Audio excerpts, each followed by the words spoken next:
Yes, very kind.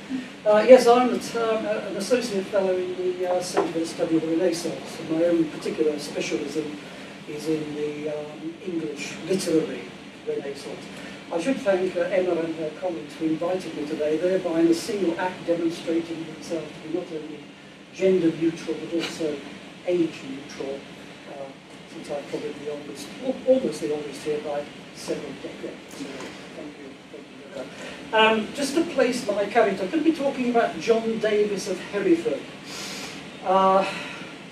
Don't worry if you've never heard of him, because many English specialists will never have heard of him either. He's called John Davis of Hereford to distinguish him from Sir John Davis, who is pretty well contemporary with my Davis, and they sort of share common interests in terms of the poetry, the themes of the poetry on which they express themselves. Just to place John Davis of Hereford, he's almost exactly contemporary with Shakespeare. He was born in the same year, 1564, and he dies just 2 years after Shakespeare in 1618, Shakespeare 1660. Right, okay, I think we can go. You'll see occasional sort of changes of image, but don't be worried, the image won't sort of necessarily relate to just the bit of the text I'm in. They're simply there to provide sort of contextual background. They should change every 35 seconds, but please don't time them. The lifespan of John Davis of Hereford witnessed a considerable scientific revolution that engaged poets as well as natural scientists, particularly as the science of dissection explored the new world of human interiority. In this context, Davis has been described as a key figure for understanding the ways in which in England science was introduced into the public arena via poetry. The poem I should like to consider is The Picture of Formosity. It weighs in at just under 200 lines, which is quite short for Davis actually.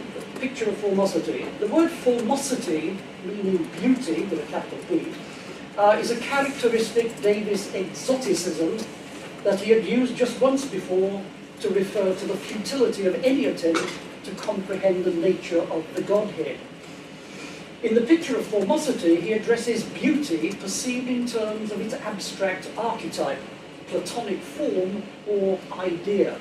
However, there is something whimsical in Davis's having previously declared the futility of any attempt to frame the form of the Godhead in our fancy's forge, only to attempt to do so 3 years later in terms of earthly female beauty, particularly since elsewhere in his poetry, human beauty is represented in terms of female sexual temptation. Typically for Davis, women are tainted with Eve's sin, and are even blamed for provoking the excesses of the sonneteers. As a genre, the anatomical blazon was virtually moribund, its aesthetic form reflecting the objectification of the female body into discrete anatomical units is one of dismemberment, says one commentator. The reader dwells on disengaged breasts, bellies, and vaginas. The vertical movement from top to bottom is designed to heighten sexual desire by slowly revealing the physical parts, culminating, of course, in the vagina. A further subversion lies in the tripartite relationship that Davis constructs between the narrator, his idealized female subject, and the reader. Instead of the possessive narrator-poet jealous of his own exclusive access, is a pose of detached urbanity, inviting the reader to share a voyeuristic ménage à trois in which a passive idea female submits to the examination of her parts by the conjectured otherness of the reader and his guide. The early lines delineating the front elevation of his love are conceived almost entirely in threadbare Petrarchan imagery. Her hair is gold quintessence 10 times refined, her eyebrows an heavenly hemisphere, her eyes 2 suns, her cheeks render lilies and roses 2 foul. Even here, however, subversive undercurrents undermine the blasonic ideal. One or two examples must suffice this morning. Her eyes delight men's inward light, their outward sense. Yet the words delight and men's posit a tension between the universal, gender-neutral mankind and individual male sensuality. The word foul, juxtaposed with lilies and roses, jars as uncomfortably as Shakespeare's lilies that fester smell far worse than weeds. Davis likens the dimples in her cheeks to whirlpits or whirlpools. For other poets, it is a word that denotes destruction. For George Chapman, for example, they are hell's burning whirlpit, black whirlpits vast and deep. The dimpled chin, also a commonplace of blasonic poetry, was routinely ascribed to the irresponsible seducer Cupid, while for Shakespeare's Lucrece, her coral lips, her snow-white dimpled chin present an irresistible temptation to Tarquin, her rapist. Idea's breasts are perceived in architectural terms as the protruding eaves of beauty's heavenly house. Elsewhere, eaves is a proper noun referring to Eve, another archetypal female figure, as Eve's offence and Eve's fatal apple. Even here, however, eaves, in conjunction with the word fall and the phrase heavenly house, resonates with Eve's fall. In effect, the reader is experiencing the fall of idea as Eve. As Davis reaches the region of the genitals, he becomes disingenuously coy. Just at the foot of this my muse's mount there lies, but what that doth my muse surmount?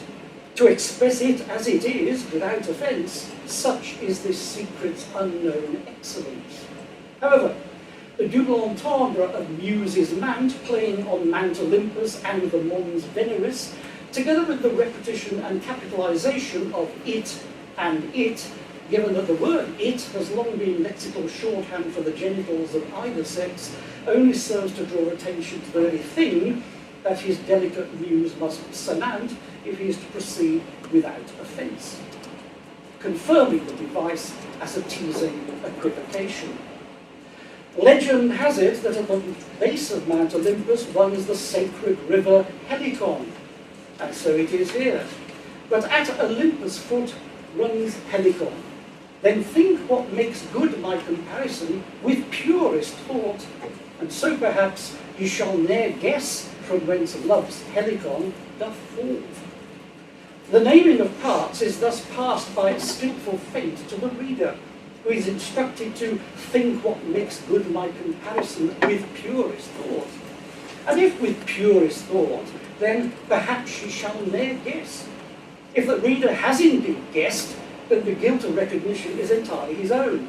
Now, the it that lay at the foot of the Mount Mons has become the source of the sacred river fountain of Helicon, a topos that mingles vaginal with urological erotica. A commentator has observed that the buttocks are an ever-shifting symbolic site, associated with the organs of reproduction, with the aperture of excretion, and with the mechanism of locomotion.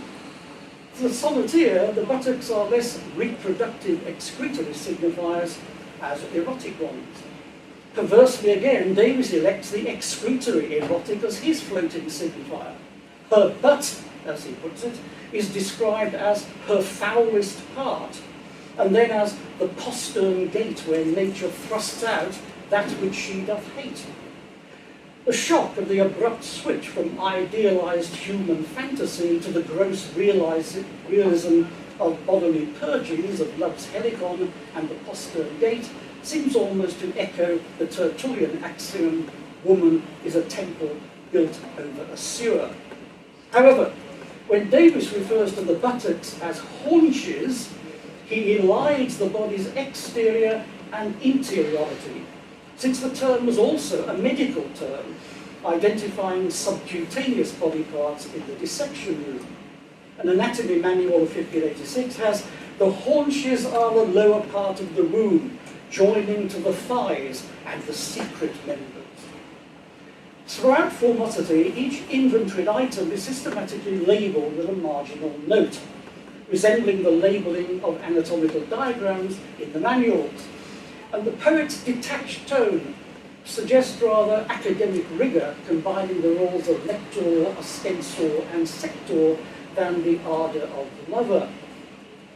Moreover, Formosity opens with Davis's invitation to look, see, an instruction that might be addressed to a student of anatomy, with a passive female she and inert horizontal cadaver, utterly devoid of personality, awaiting the incision of the anatomist's scalpel. Even the most ardent lover rarely fetishized his mistress's knees, and for Davis they are usually exercised in prayer or supplication. Here, however, they are unknown to all save known by measures geometrical. They are hinges, well-made joints, tying together the legs and thighs. The notion that her arms are knit to the shoulders continues the idea of an artificially manufactured composite.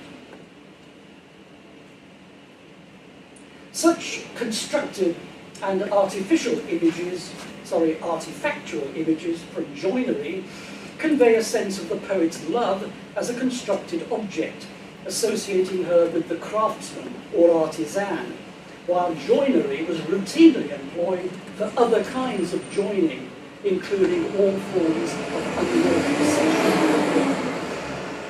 Our gaze is exposed in both main text and marginal notes, therefore, to subcutaneous structures or mechanisms. It is an unsettling juxtaposition, particularly when anatomizing the female spine. There lock the side rails of this total frame within a prop that upright holds the same, and for that prop of many joints consists, it seemingly stands or bows which way she lists. Ideas thighs are realized in purely geometric terms as two pyramids reversed, whose points rest upon a bony ball, with motion meet them to and fro doth roll. Yes, idea then is as much a miracle of precision engineering as a physical or indeed imagined beauty.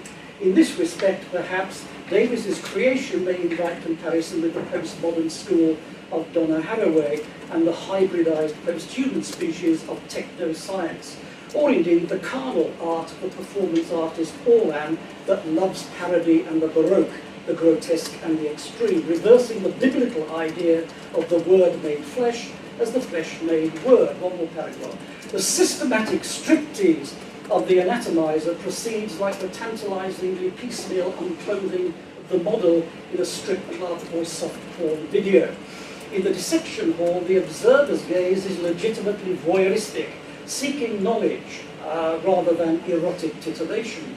The gaze of Formosity's observer-reader, however, has passed from willing accomplice to the soft pornography of ogling breasts, to the hardcore contemplation of secret parts, progressing thence through the grotesqueries of urological and scatological erotica, and so anatomizing scatophilia. It has been a curious journey indeed.